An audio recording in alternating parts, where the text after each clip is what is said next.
Hey everyone, and welcome to the first episode of How to Do History. We've got a bunch of cool people here, and we've got our esteemed professor, James Gregory, PhD candidate, and a lot of other things, which we'll talk about in a second. And we're going to be going through the very nitpicky process of actually how to do history if you want to get better at it. So, James. I appreciate it. Well, this is gonna be it's gonna be an informal, formal discussion. So we've talked about this before. I'm sorry, Mr. Mike. No vaping in class. Um, the we've talked in the streams before. We always give each other a lot of hell on because we know each other, but we've never actually talked about why we know each other. And when we brought this up, we figured it would probably be a good opportunity to actually explain what I do and why the hell you should actually listen to me if you want in these lectures. So I'm going to just share a very simple PowerPoint. Mike, you're going to have to mute yourself. Is it really that loud? I can hear Yeah. Really? Yeah. Okay. My bad. Okay. It sounds like you're sucking a raspberry shake out of the bottom of a cup. Now, do y'all see just the slide? I see the whole thing. PowerPoint. You see the whole thing. Okay. All right. See, this is why we test everybody. If only StreamYard was better. All right. So, It's not. I know. That's okay. It's not a big deal.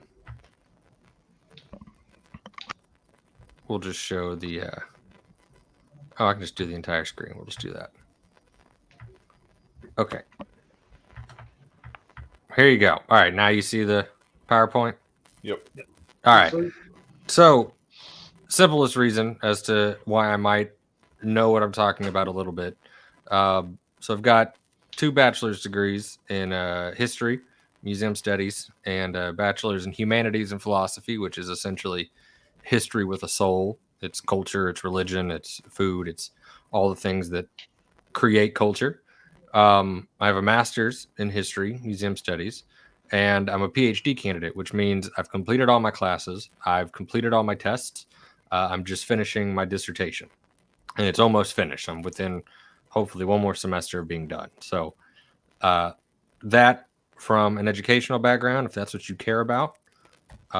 If it's actual work, I've published multiple books. Here are my books. Some of you have heard us discuss some of these. Unraveling the Myth of Sergeant Alvin York is obviously my most popular, but I've written 6 books, published from various publications with Texas A&M University Press. So if books is what you care about, here's what I've done. If it's articles, here's a list of articles I've written and published with journals and magazines. If it's you think I have to do presentations, I've presented at international and national conferences. So here's just some of the conferences I've presented at. And if you think it's awards, I've won awards for my writing. So the 2 big ones right now are the Heinel Award from the Marine Corps Heritage Foundation for the outstanding article on Marine Corps history in 2022, and the Tomlinson Prize for my book on Unraveling the Myth of Sergeant Alvin York. And one that I didn't put on here is I also won an award from the Military Writer Society of America for my book, Unraveling the Myth of Sergeant Alvin York. So, needless to say, May I ask a question real quick? You may ask a question. Are any of your books available on audio on Audible? I don't know. Never looked. Possibly. But if Audible's only audiobooks, I doubt it. I don't think any of them have ever been audio. I do believe that I'm Just a Supply Sergeant will be available soon on audiobook. Yeah, so. In October. Yeah. So, if you care about those things, that is my list of things to tell you that perhaps I do know what I'm talking about when we discuss how to do history. And the reality is I've been teaching history at the academic or at a college level for 6 years now.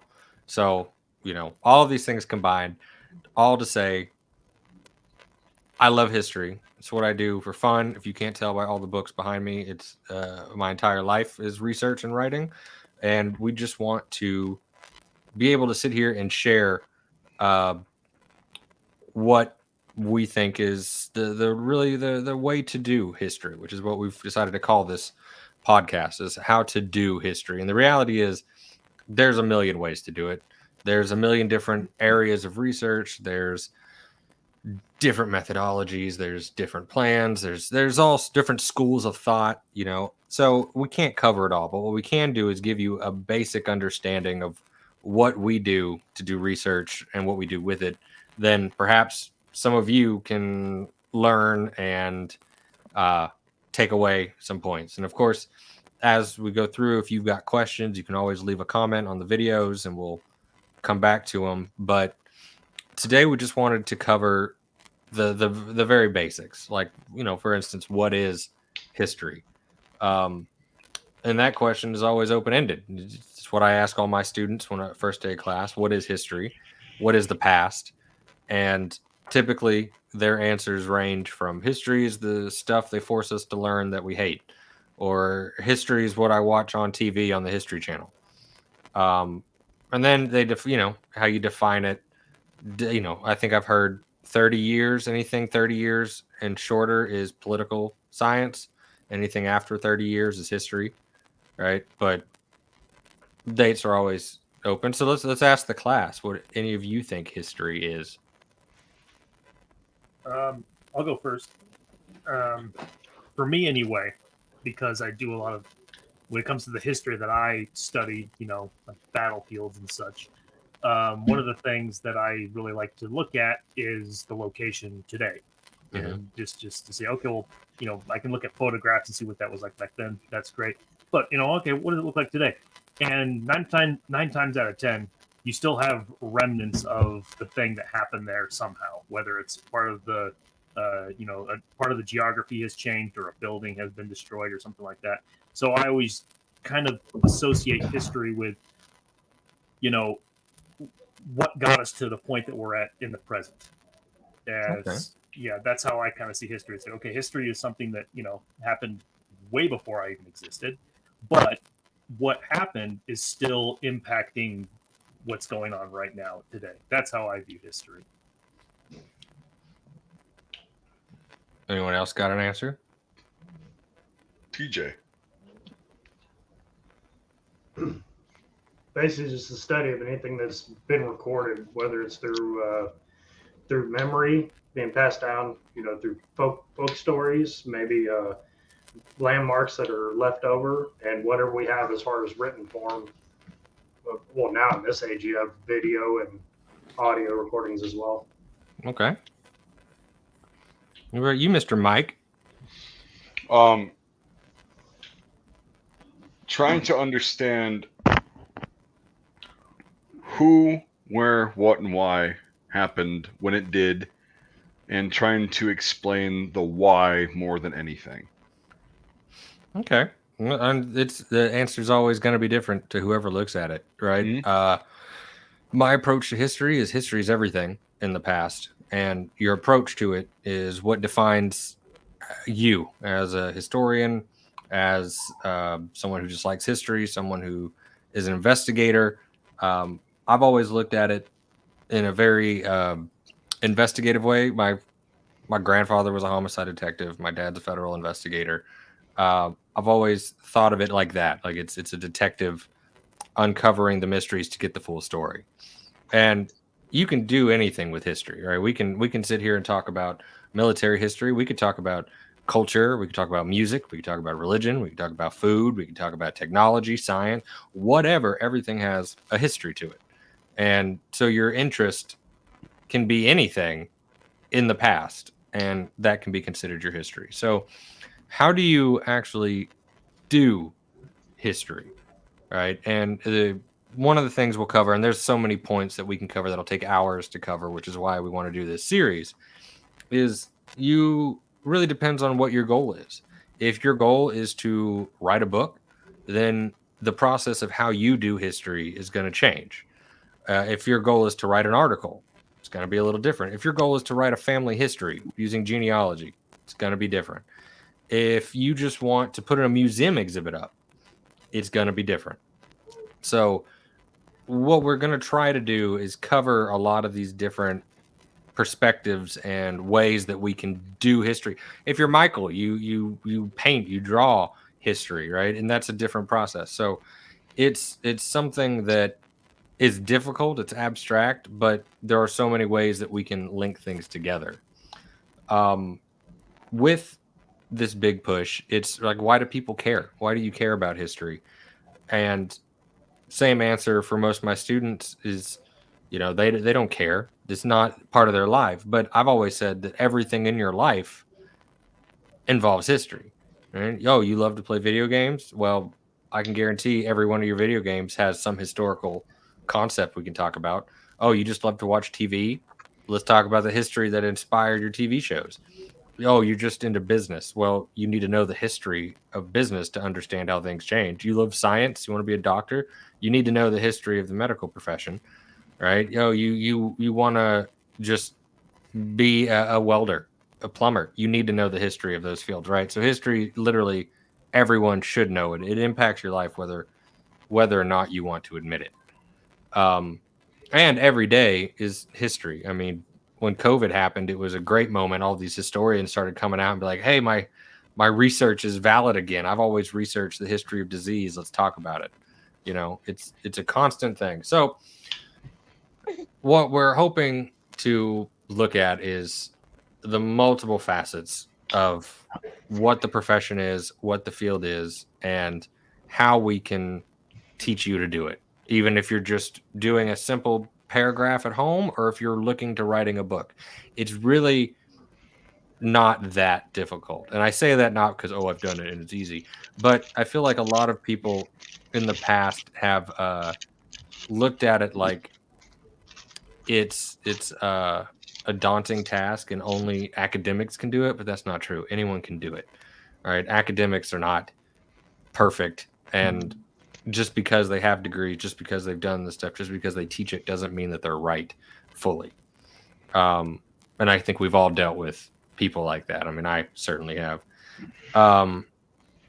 So overall then, what we're going to talk about today is just the bare bones, right? What you can do, what is the history? How does it continue, and how do you tell that story? So, for instance, for me, when I write history, I do a bottom-up discussion, right? I don't care about the generals. I don't care about the president. I don't care about the top dog. I want to know what happened on the ground. What did the individual person experience? What happened on the nitty-gritty details? And this, has been a big issue when you do history like this. Things can change, and one of the things that I know Mike and I are excited to talk about in an episode is fact and opinion. Right? You can be wrong and right at the same time. Right? Two people can have the same experience. They can both be there, but they'll both have two totally different things to say about it, and they can both be wrong and they can both be right. Right? So history is something that you really have to be able to dig in to the nitty gritty to say, oh, let's do this. And I see in the chat someone mentions the History Channel's Aliens, dude, right? You can portray history any way you want. And that shows a great example of, sure, you're talking about history, but the reality is you're not. You're actually just giving a certain perspective, and you're skewing everything to make it fit within your story. I mean, this works for Atlantis. This works for my book on Alvin York. All right. The myth, the stories can evolve, and everyone can be right. But the reality is you got to find that bottom level to actually be accurate and factual. So, are there any questions from just this class right here you guys want to talk about in the series, or something you want to learn or have an interest in? Big question that I have, considering that a project I'm going to be doing with Mike coming up here sometime in the near future. Where do you get started finding the information for your chosen topic? So that's a great one, right? And that's, again, another 3.5 hour thing we can talk about research and how to do it, but a basic level on how to do history. You start big. You always start big. Now, you might have a very specific topic, like I want to write about my grandpa Joe's activity at 7 a.m. on April 2nd, 1943, in this battle. That but to start the research, you got to start from the top, and you have to slowly weave your way down. So if the project is, Grandpa in Guadalcanal, you can't start with like looking for Grandpa. That doesn't work.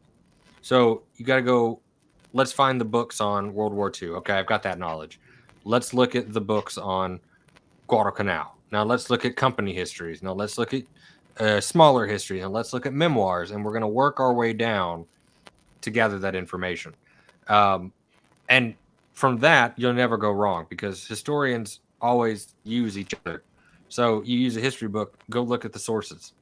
Hell, go look at Wikipedia. Go down to the sources. That's a great place to work. You start big and slowly work your way small, and that will succeed every time. The issue is when people they have the end goal that they want to prove, and they're trying to weave things into that to make their end. That you can't do that. That's falsifying data.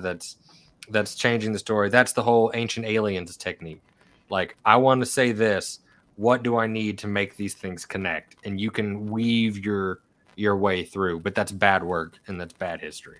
So as long as you start from the top and go down, you can't screw it up. And in fact, doing so might actually reveal things and skew your topic as need be.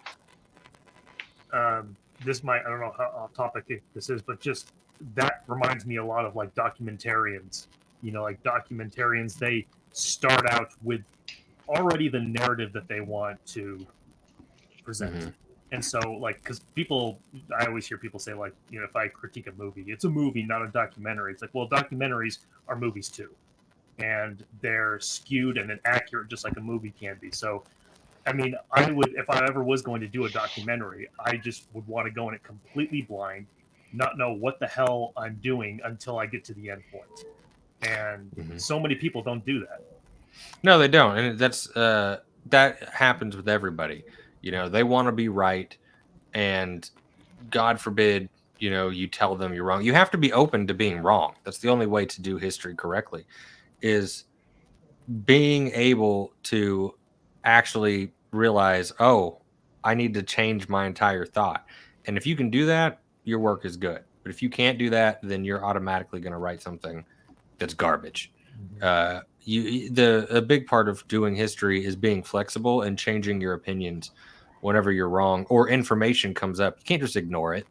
Like, oh, well, that doesn't help my story, I'm going to ignore it. You have to acknowledge these things because they're all part of the story. And I whether think you agree with them or not. Right? Yeah, I mean, whether you agree or not, like the story is there. Just because it doesn't fit your narrative that you thought. I mean, how many times have I gotten someone's family history, and I can tell you one.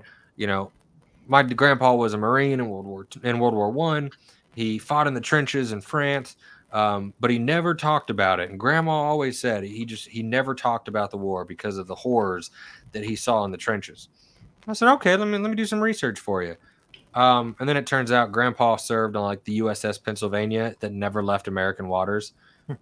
So he never even made it to Europe, let alone France or the trenches. And it's like, yeah, he didn't talk about the war because he wasn't in the war. He had nothing to talk about, right? And so people have created memories. And I've had people mad at me for that. Like, yo, you don't know what you're talking about. Even if I hand them the muster roll that shows it. Yeah, go ahead, Michael. Just that I try to always I constantly try to remind myself history is objective. And, you can't be influenced by personal things. Although that is where you hit a huge roadblock, is because relatives, people's loved ones, that's absolutely emotion. That's 100% people are going to be biased about that. So that's where it's this huge collision when those kind of things happen. Oh, it happens all the time with me. I mean, even with my dad. He's like, no, my grandpa You know, he made comments, you know, that things he shouldn't know. So he must have been, you know, in the tunnels on Iwo Jima. And I was like, tunnel rats weren't a thing in World War II. And on top of that, I pulled his file. He was an aircraft mechanic. All right. He never even stepped foot on any island that we were in combat, you know, but he had created the story. And even in my own family, you know, I have to take it as an objective look at it, because if not, you're going to skew everything.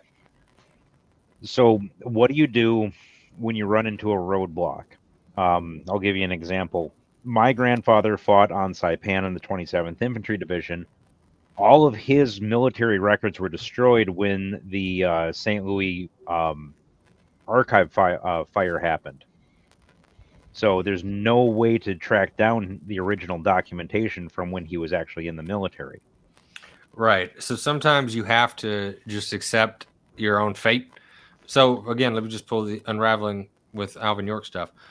All the files were destroyed, and I could not have written that story if I had not found the families who had kept all the documents, the letters, the copies from before the fire, right? That saved me, and I was able to tell that story.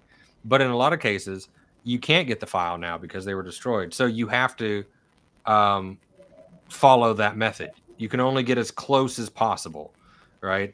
You may not even know the unit your grandpa's in, and the most you're going to be able to get is like, well, I know he was in the 2nd Division. Now, what you could do is write a story about the 2nd Division in the most general sense. Like, I know grandpa was in from this date to this date, so he likely would have been in these battles. And you could tell the story from a general perspective, but you can't tell it. You don't ever say something that you can't prove 100%. And if that's the case, then you just have to say, that's it. I've done the best I can. I cannot find, you know, grandpa said this at this battle, but I know grandpa was in this unit and this unit was in this battle. So it's possible, it's likely grandpa was in that battle, you know. That's just the way the cookie crumbles sometimes. It's good and bad. Sometimes an entire project can be completely thrown out because you've hit a wall and you can't get past that wall. But then sometimes you wait a couple of years and all of a sudden a new piece of research comes out and tears down that wall, and it's head on back into it. Mm-hmm. Yeah, I mean, one of the things that I've always been kind of like touting in recent years is like the whole Mattel made the AR-15 or the M16 in Vietnam, and then after that.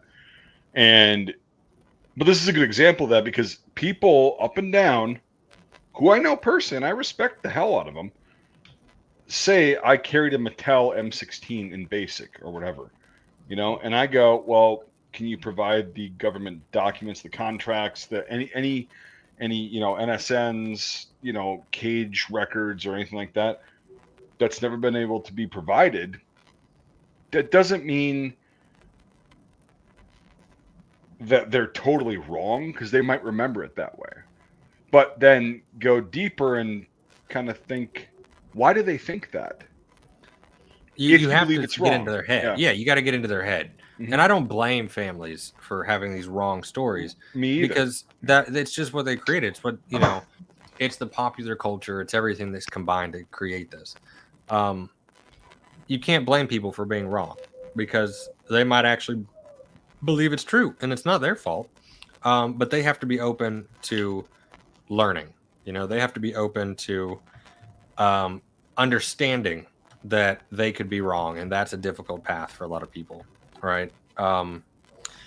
Another part of on doing history, because it doesn't have to be we're only talking about publishing, we're only talking about writing. History can be a bunch of different things, right? We can have museum exhibits, we can have you know, local pamphlets, you can have displays, you can have posters, you can have a family booklet, you can use the same skills that we're talking about. They can be used in law enforcement. Like I said, if you look at it as detective work, it's analytical skills that are useful in all sorts of different groups. So it's not literally just like, oh, I'm learning how to do history, but it's rather I'm learning the skills necessary to think in a way that allows me to do good research, allows me to use analytics and gather the material I need. Before I got the job at LSU, so I should have added that in my slide. So I'm currently a director of the LSU Military Museum. That's why I've got the shirt on today. But the museum, that's a great opportunity because I get to do all this research every day and these stories. And sometimes we hit a wall. We can't get a file. So how do you tell that story? You just have to find your way around it. And before I got this job at LSU, I was in the running. They were down to the last two, and they picked the other guy for a forensic historian working with POW MIA to do research on. We found a missing body. We found a body. We want to figure out who it is, and so would have been my job to do the research on what unit was in that area, who went missing, who could it possibly be, and then pass that information on to the scientists that we work with. So there's a lot of applications on history that you can be used. So that don't look at it either as, oh, this is just for people that want to write. This is not for people that want to write. If you just want to do it for fun and talk about it, it's perfect.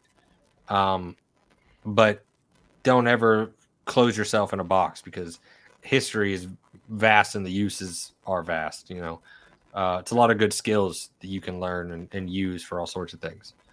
Yeah, go ahead, Mike. Well, I was just going to say, I went to school. I got 2 degrees in criminal justice, and I had a minor in history. I don't technically have it because I didn't do methods because I had to do other classes in order to graduate in time. But when I was graduating, there was a bunch of people who I'd been in both programs with, right? And there was a lot of people who had history majors who were being employed by law enforcement agencies, like you just said, to do research, because there's a methodical practice to it, and how to be consistent with it. That's a big thing, is being consistent. It is a science, in my opinion. Yeah, it is. History as a science is actually a big thing people have talked about. It's how I view it, and this has been a big debate in grad school when I was doing all my classes for my PhD. It became a huge debate on history as a science, which is how I look at it. There's only one right answer, right? There's only one way things happened, right? Now, we may never get that right answer, but there is technically only one right answer on how something happened, right? So that's a science. You're trying to figure out, and you're coming up with a thesis. You're trying to prove it. You're doing the steps to get to your thesis statement. Scientifically, if you look at it this way, you can do good history. But some people think that history is, it can be more abstract. And that's something I always disagreed with. So it was a book we read on the Aztecs for one of my classes. And I didn't like it because the woman that wrote the book took a lot of license with it. She said some of these are, assumptions that she made, which they're educated assumptions, but I had an issue with including the assumptions in a book that people are taking as history because you don't actually know. I've also seen authors do that where they're writing a history book, but then in the middle of it, they'll be like, the men sat around a fire and they looked at each other and talked of home. You don't know that, why include these little details? I get it for the reader, but choose, are you writing a history or are you writing a novel? You can't have both. And unless you have a document, one of the books I'm working on right now, these 2 brothers, I have letters that they wrote. So I'm going to include some actual phrases they said, but only because I know for a fact they said them because they wrote them down, right? I'm not going to include fake stories because I'm assuming that's what they talked about, right? It's one of those things where some people think that's okay. The means justify the end, but I think if you're going to take it as a science and skills and a process, then you have to stick to that, and you shouldn't change that process. Mm-hmm. And I think it ends up in a better product. So when we talk about that, especially the episode when we talk about fact versus opinion, I'll come with some good examples we can discuss on how people can be right, wrong. How do you know? How do you fix it? And how do you think? Because we've talked about this in other podcasts, but this is going to make it a little more clear, is you really need to start thinking not outside of the box, but start thinking that you're wrong, or start thinking that you're not looking at the whole picture. That's how you do history. You start with, I know nothing, and you slowly build up the knowledge. So when we do a discussion on how to do research, then we'll always come back in and say, well, this is how you can do it. You have different approaches for different people. You get different perspectives from sources you may never think about, right? And these are not, you're not an idiot for not knowing these things. You just didn't think about it. I mean, I constantly do it where I don't think about something, and then someone's like, hey, did you think about this? I'm like, oh, that's genius. Why did I not think about that in the first place? All right. You're not an idiot for asking questions, and you're not an idiot for not thinking of something. It's just, we've all been trained to think a certain way, and you have to break that mold and understand. I think the big one we've talked about before is the presence of absence. Like, you can look at what's there, but you really need to start thinking about what's not there. Like, what information are you not getting from something? And that phrase normally comes with like discussions on slavery or Reconstruction, right? All the sources are typically white, right? So what's missing? Well, the perspective of the slaves. What did they say? And some, you can't get it. They didn't record it. They didn't know how to write or read. So you don't have that. So you have to always keep in mind, like, something is missing, and it's your job to figure out what's missing and fill in that piece. Yes. Go ahead, Michael. Yeah, no, I always say one of the best things to say as a historian is I don't know, because, I mean, it's okay to admit that you don't know. And then 9 times out of 10, if you admit that, you're going to come across someone who does, or something but I've also encountered that before, where people, they don't want to admit they don't know, so they try and fill in the blanks and stuff like that. Yeah. Admitting you don't know is the first step to being a good historian. I mean, I admit it. When I wrote my book, I was in a totally different perspective, and I didn't know, and I had to be open to that criticism and change my idea of how to do it. So all that to say that the whole point of this podcast is for us to get in depth and talk about some of the challenges we've all encountered, some of the challenges we've dealt with in history, and how we overcome it, but also how we think about it. Because doing history, as in whatever realm you're in, is really something that all these lessons apply, right? We'll talk about, how do you gather information? How do you do research? How do you go convince people to hand over documents and artifacts? How do you find people to do that? Where do you go? What places do you talk to? How much is too much? How much is too little? What can you do to think of a topic? What can you do to make sure that you're protected, that you're in the right, that you're doing good history? And how can you apply this to whatever you want? I mean, I do typically World War I American history.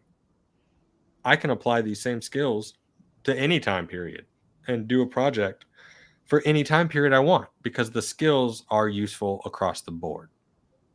Yeah. So, in your opinion,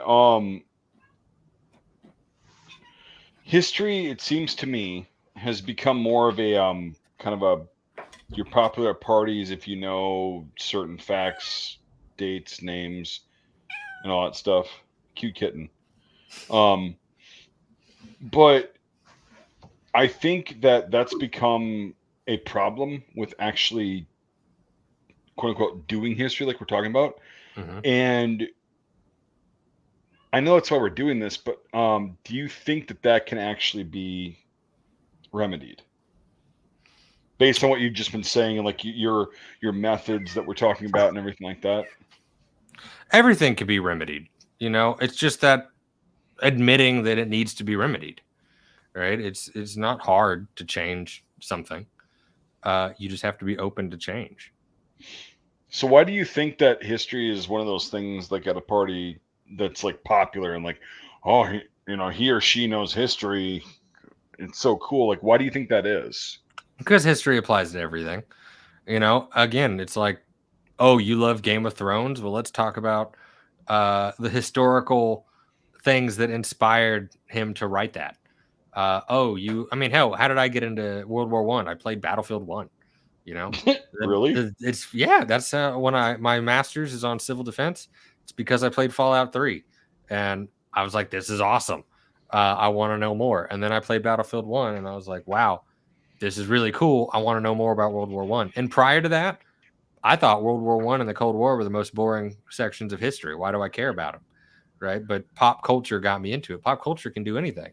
And the more rabbit holes you start falling into, you realize, oh, this is actually pretty cool. I mean, my dissertation's on my great aunt who was a vaudeville star, and I would have never thought I was going to do that history, but I fell into it doing history on my family. I was like, oh, that's really cool.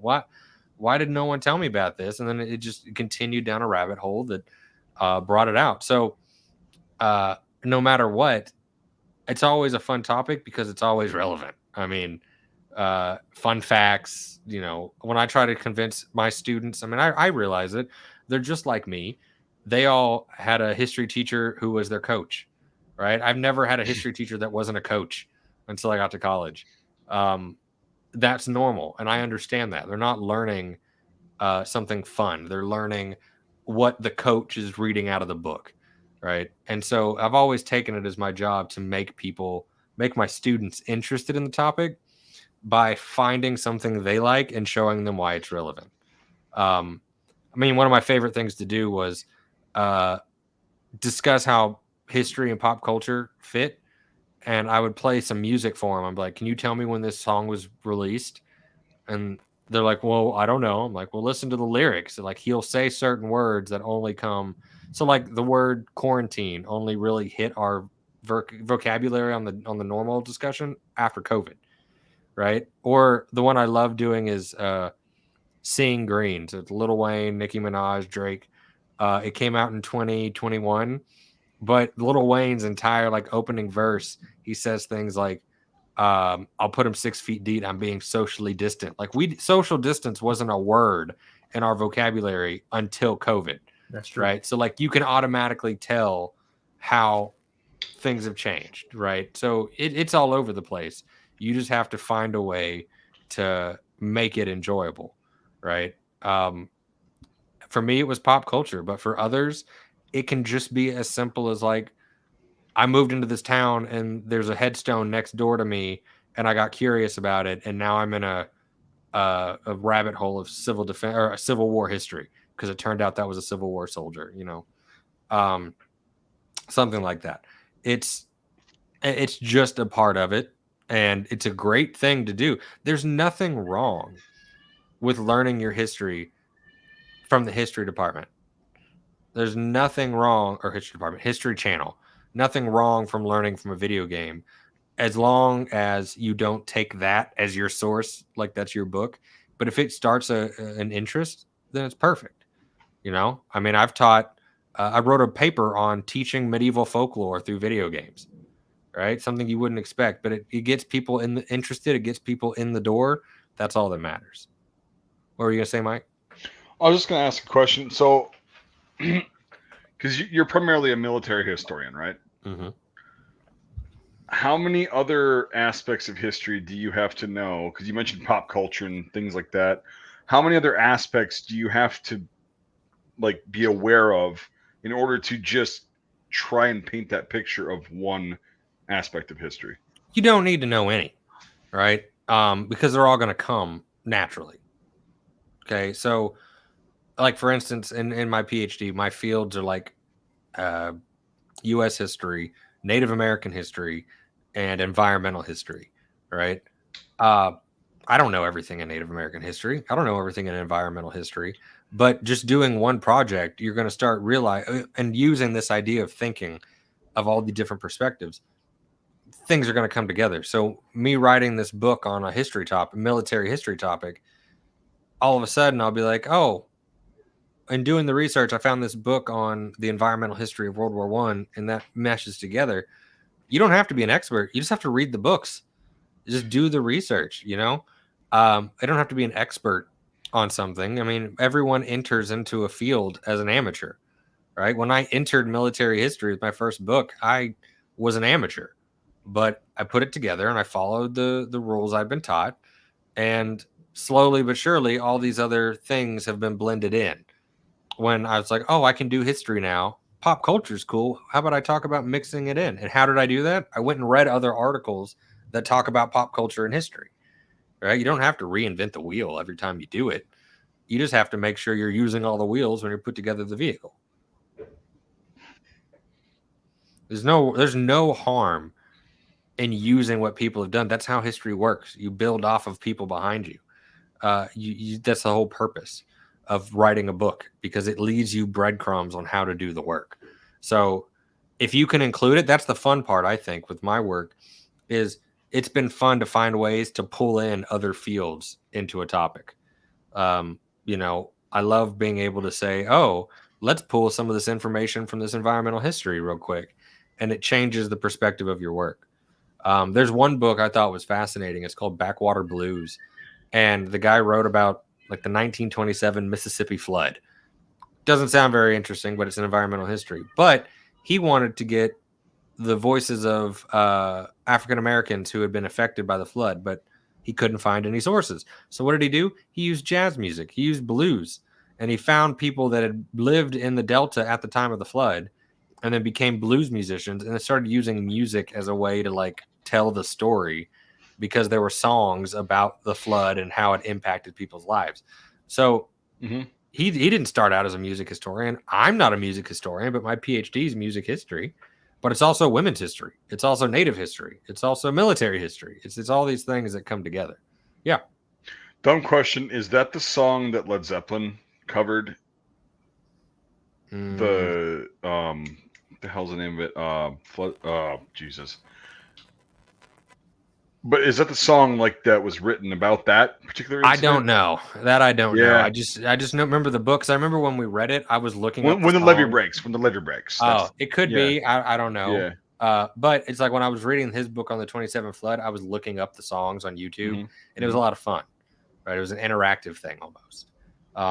But again, you just do history, and you don't have to put yourself into a box.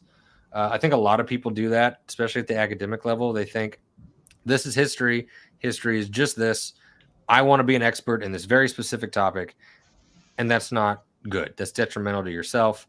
You need to be more open and realize that history is a lot of things, and history can be applicable to everybody, which is what we are wanting to do, is to teach everyone how to do it.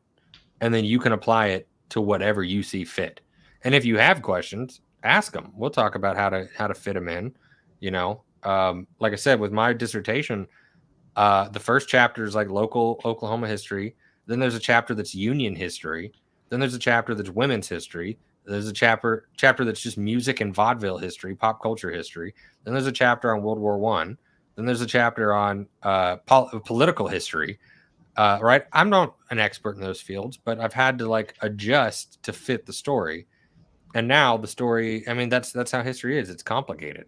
You have to think outside the box. I mean, one of these entire bookshelves behind me is just for my dissertation.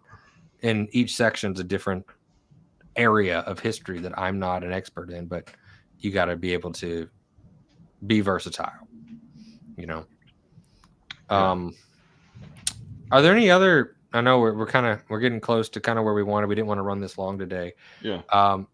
Just with the class here, are there any questions that you want us to look at or thoughts that you've got so we can cover in later episodes?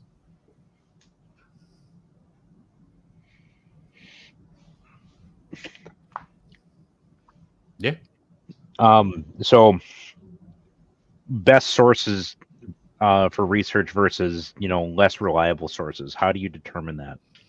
That one's a good give and take. So I would say start with the big again, but like you only know their bad sources once you get into it, right? And I would love to say the easy answer is like, well, look for academic published books, but that's not always going to be true. But like National Archives, are those considered good sources? Yeah, or? So National Archives would be considered like primary sources. All good, right? The issues when you get into secondary, and secondary being something someone else has written, a historian has written, that can be an issue. But then again, you can also get issues with like diaries and memoirs. Those are technically first sources, primary sources, but they can be wrong. So it's another give and take. You need to learn. You can read everything, but as you start getting into it, you'll start to learn the field and what you consider good or bad. And we'll do a whole episode on that too, on research. Mike.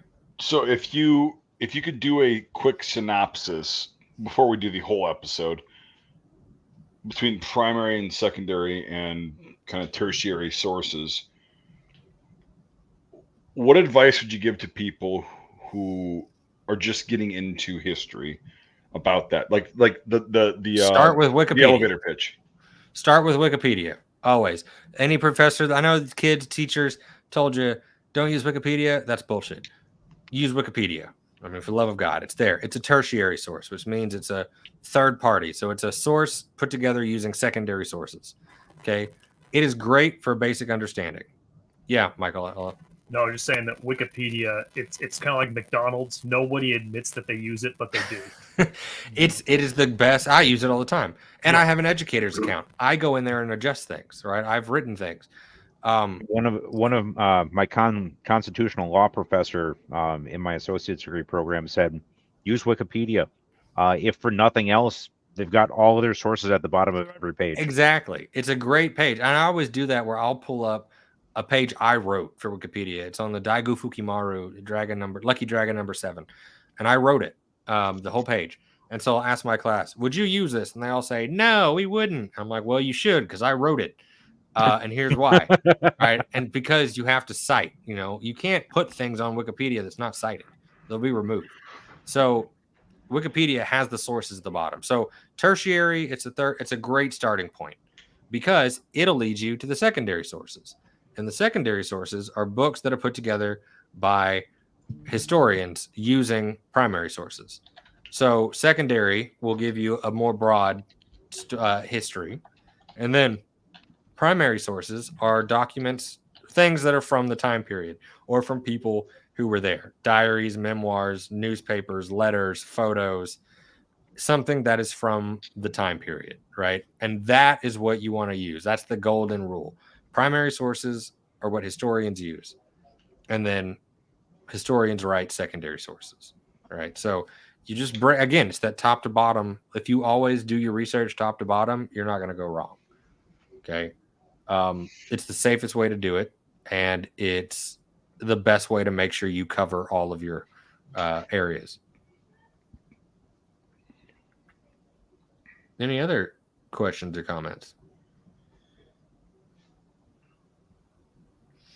Well, then I think just for this, I know we're still planning out some of the episodes, but the next one we're going to do is probably facts and opinions, and really sit down and say, if we're going to talk about history, we need to get one thing straight. We're here for facts. What is a fact? Because that in itself is an interesting question. And what is an opinion? And then once you start from this base on what a fact is, what an opinion is, then you can start to build on how you're doing history. So that'll probably be our next episode. And it'll go a little longer. I'll make sure we have some good examples to talk about.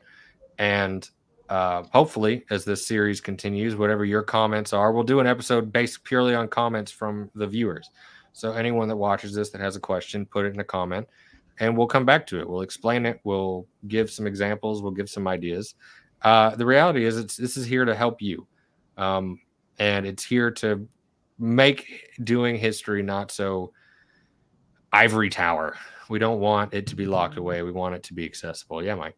And also, it's not here to just help them. It's also here to help us. Like, we might give off the air that, we know everything whenever, and we're experts on certain things.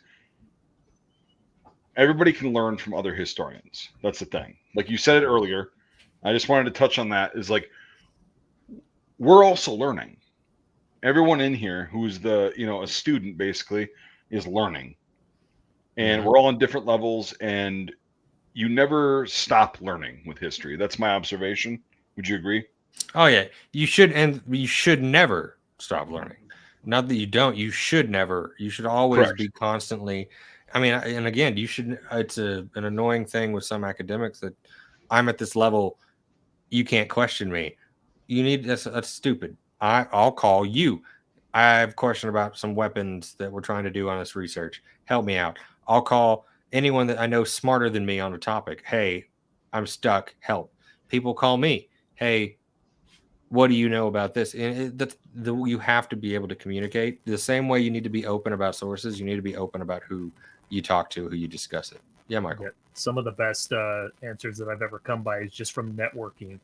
Just people who are just like me, but know more than I do and stuff like that. That's the best way sometimes. Yeah, you have to, because that's how we all learn. That's how I found. I rewrote an entire book because someone said, "Hey, did you hear about this book?" I was like, "Holy shit, how'd you find that?" And they're like, "It was on Wikipedia. It was in the sources." And I realized like I hadn't even looked at Wikipedia, and it rewrote the entire book. I rewrote 2 chapters to fit in that information. Yeah. So I don't know if this is even appropriate for this particular episode, but how do you get somebody interested in a topic who normally wouldn't be interested in a topic? I think it goes back to you have to find that connecting tissue. All right. Or find a way to make it interesting in the presentation.